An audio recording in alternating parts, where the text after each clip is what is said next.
Welcome to Fire and Smoke. My name is Amin Sheikh, and today we are discussing all things chimney starters. I personally have a love-hate relationship with chimney starters. I personally feel they're super essential, but also I find that on the market there just isn't a chimney starter that suits my needs.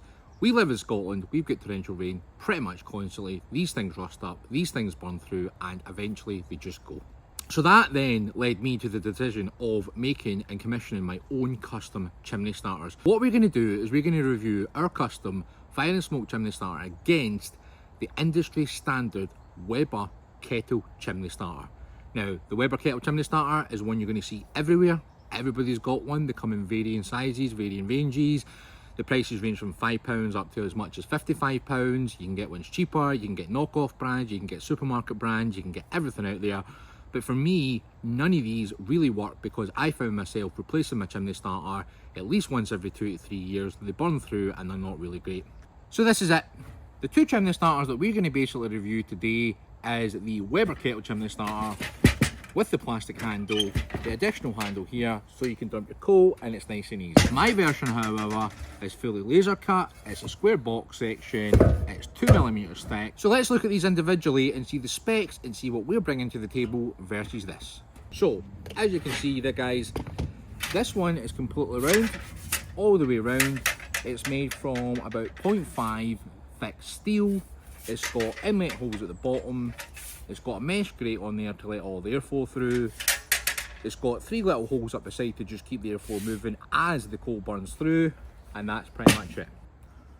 It is 195mm in diameter, it is 305mm long. The bottom section here, until you get to your actual grate on there, you're looking at about 75mm. This one is different. It is fully square all the way around. It's got a laser cut bottom. It's got really nice fire logos on the bottom, similar to the Weber kettle. In order to get the airflow all the way up through here, as you see, the Weber kettle's got those 3 little holes. We don't have that. We've got a fully custom fire and smoke logo saying slow and low barbecue because that's our motto. I should have mentioned, guys, you can clearly see these have all been used. Again, they've been used, they've been tried, they've been tested, they've been burnt in, they've been thrown about, they've been bashed about. So, ours is 180mm in width, and it's 180mm in depth, and it is 300mm tall. Our bottom grating, we don't have as much. We've only got 65mm worth of airflow through there. It's pretty similar, they're almost exactly the same. Our handle is fully steel S275. You've got a 60mm round bar on the bottom. You've got these nice little custom cleats here.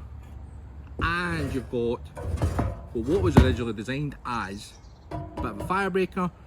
The other thing to discuss is weight. In total, this one weighs 1.2 kilos. In total, our one weighs 3.5 kilos. So without coal, this is a beast. It's not meant for the light-hearted. It's meant to be a piece of kit that you buy, you want it, you show it off, you let everybody see it, you light your coals in here. It's a show in its own right. It's very heavy, so if you're not into a serious bit of kit, this is not for you. If you're just wanting something that's nice, easy, light to use, the Weber kettle ones are definitely going to be perfectly fine for your jobs, guys. Now, it would not be fair to review our custom chimney starter against the Weber chimney starter without introducing our 2.0. This one here was pretty much a prototype. We spent a lot of time trying to burn this one in, a lot of time trying to abuse this one, a lot of time trying to break this one before they brought it to market.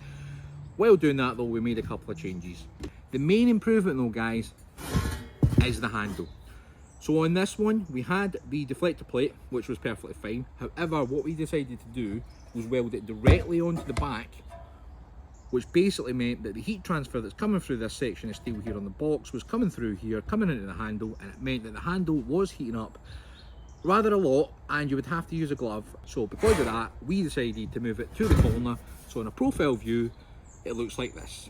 Same situation as before, fully laser cut bottom grate, fully laser cut sides, fully laser cut logo, handle fully welded on, easy bend corners, and this, guys, again weighs about 3.5 kilos Nothing here has changed except from the way we've actually welded them together.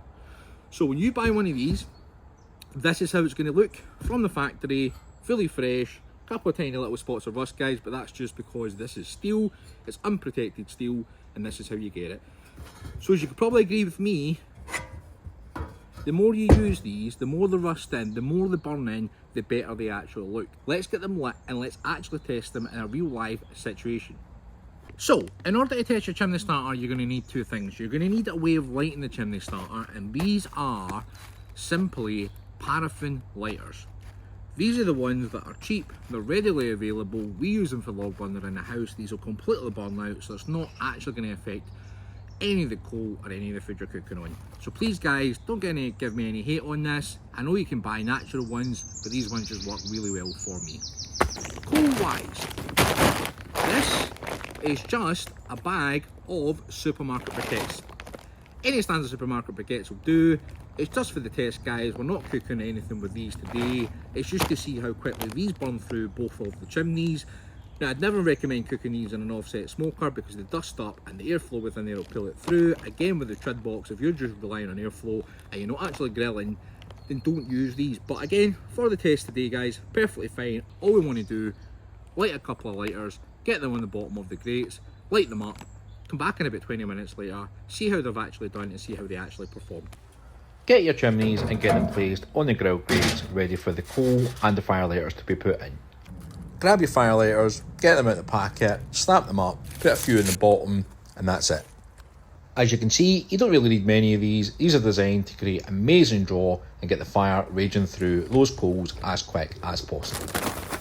All you need to do now is grab your bag of coal, fill them up 50-50, light your fire lighters, and let it burn in. Both of these are completely lit. As you can see, one bag of the cheap supermarket coal pretty much fills both of these to the top, so per bag you're going to get 2 entire chimney starters out of it. Regardless of which model you go with, whether it be the Weber or whether it be our custom one, it's exactly the same. Now generally if I'm actually cooking on any of these barbecues, you know me, I'll go restaurant grade, lumpwood charcoal only, and I'll follow the exact same process. But again, here today, all we're basically doing is we're testing both of these chimney starters head to head just to see how they compare.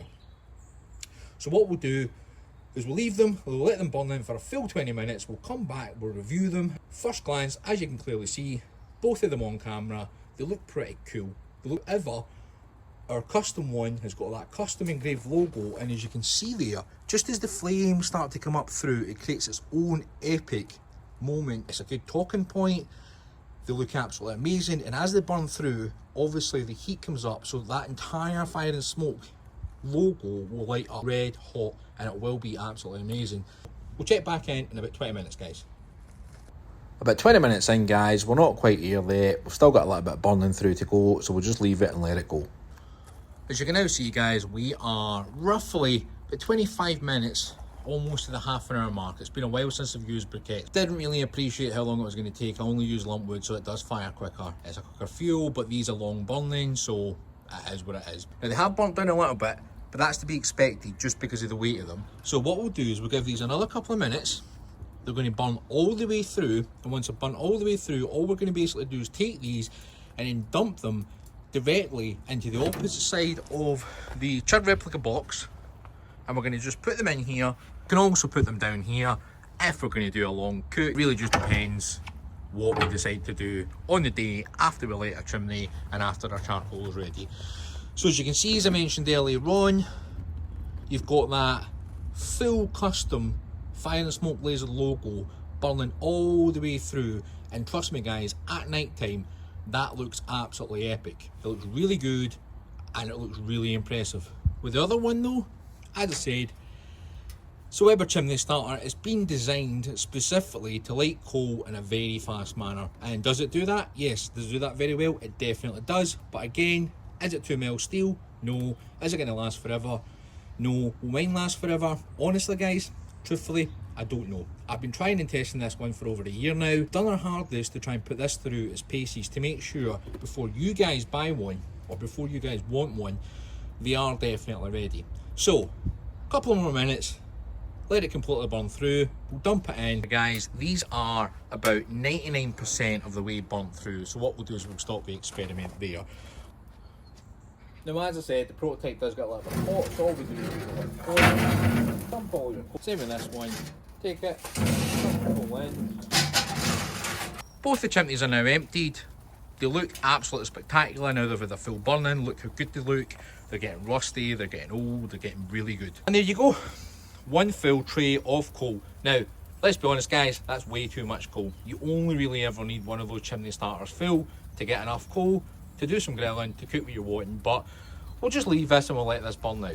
Alright guys, so now that these have obviously completely burnt through and all of our coal's inside the basket, all we want to do is a little bit of aftercare, and we'll treat these just exactly the same way we treat our actual big offsets and the Trud Pit replica itself. What we're going to do is we're going to get my trusty bottle, which has got my canola oil in it, and all we're going to basically do is give these a little spray down. Now I don't mind doing this within my pit, and the reason why I don't mind doing this in the pit is just because it's a pit, it'll burn back off and it's not a big stress. What we want to do is just barely hit it, make sure to get an okay coating, and all this basically does is it just keeps things ticking along a little bit longer, and it will last longer. So I'm going to quickly cover the full exterior surfaces in canola oil. That's it. And that is it guys. 2 chimney starters, one's obviously the Weber, one is our fire and smoke one, both of them have lit coal, both of them took roughly 25 minutes to half an hour, but again, that's probably more so because of the type of coal I was using. I'm not really used to using it anymore, and then one of them got a little bit more fire later than the other one, so these things can happen, but generally 25 minutes, half an hour, and that's it. Now, that's it. So chimney starters have been lit, they've been used, they've been taken care of, we've got oil on there, and all you need to do now is just store these wherever you want to store them. Personally for me, what I do is I like to store them underneath my main 130 gallon tank, put it in here, and that just sits there. And then again, I've got that one there. 3 chimneys, and that's pretty much it. Weber kettle on the right, fire and smoke one on the middle, and then we've got a little bit of a toy on the left hand side. If you want to know more about that, drop me a message in the comments. I may do an entire video on it. It's very similar to this. It was one of the original prototypes again. It's became just a bit of a beast, and what we've actually realised is nobody really needs to light this amount of coal, so it's never really seen the light of day. It's just something I kind of bring out or kind of leave there. It'll rust in, it'll be cool, it'll be a bit of a showpiece and a bit of a talking piece.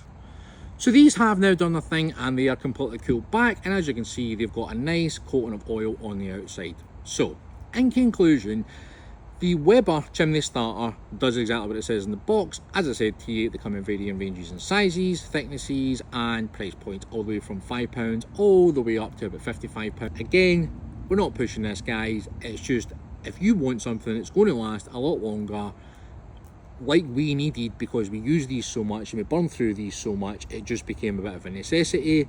As you've seen, both of them took roughly the same amount of coal, both of them took roughly the same amount of time to burn in. Really, in essence guys, if you're buying a chimney starter, it means you're getting a little bit serious about barbecue, and you want to be able to barbecue when you want to barbecue. So if you put your coal on one of these, half an hour later, you're good to go. Absolutely perfect. So if you decide to order one of our chimney starters, as I said earlier in the video, this is what you're actually going to get. It's 2mm steel, 180mm in width, 180mm in depth, and it's 300mm in height. It's 3.5 kilos, it's laser cut, it is S275 steel, it is a beast. I hope you've enjoyed me comparing my custom chimney starter to the industry standard, which is the Weber kettle. Now if you want one of these guys, just get in touch, leave a comment, send us a DM, and one of the team will get back to you. So that's it for this one guys. If you've enjoyed this content, smash that thumbs up button, subscribe and share it with your friends, and I will see you on the next one. See ya!